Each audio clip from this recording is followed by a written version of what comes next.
Praise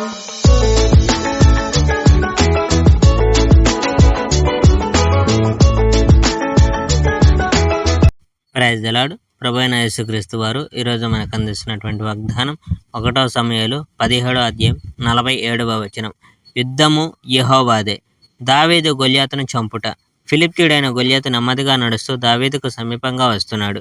గొల్యాతు కవచం మోసే సహాయకుడు వానికి ముందుగా నడుస్తున్నాడు. గొల్యాతు దావీదును చూసి నవ్వసాగాడు. దావీదు ఒక సైనికుడు కూడా కానట్టు గొల్యాతు చూశాడు. దావీదు కేవలం ఎర్రని ముఖం గల ఒక అందగాడు మాత్రమే.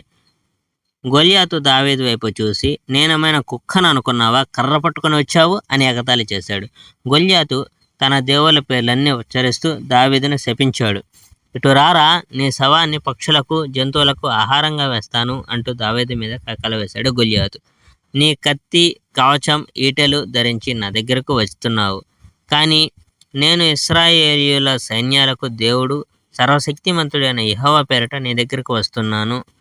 ఆయనపై నీవు నిందావాక్యాలు పలికావు. ఈరోజు ఆ యెహోవా నా చేత నిన్ను ఓడిస్తాడు. నిన్ను నేను చంపివేస్తాను. ఈవేళ నేను నీ తల నరికి నీ శవాన్ని పక్షులకు, అడవి జంతువులకు ఆహారంగా వేస్తాను.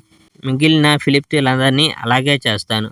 అప్పుడు ఇశ్రాయేలీయుల్లో దేవుడు ఉన్నాడని ప్రపంచమంతా తెలుసుకుంటుంది. ప్రజలను రక్షించాలంటే యెహోవాకు కత్తులు, కటార్లు అక్కర్లేదని ఇక్కడున్న వారంతా తెలుసుకుంటారు. ఈ యుద్ధం యెహోవాదే. మీ ఫిలిష్తీయులందరినీ ఓడించేలా యెహోవా మాకు సహాయం చేస్తాడు అని దావీదు ఫిలిష్తీయుడైన గొలియాతుతో చెప్పాడు. Praise the Lord. May God bless our India.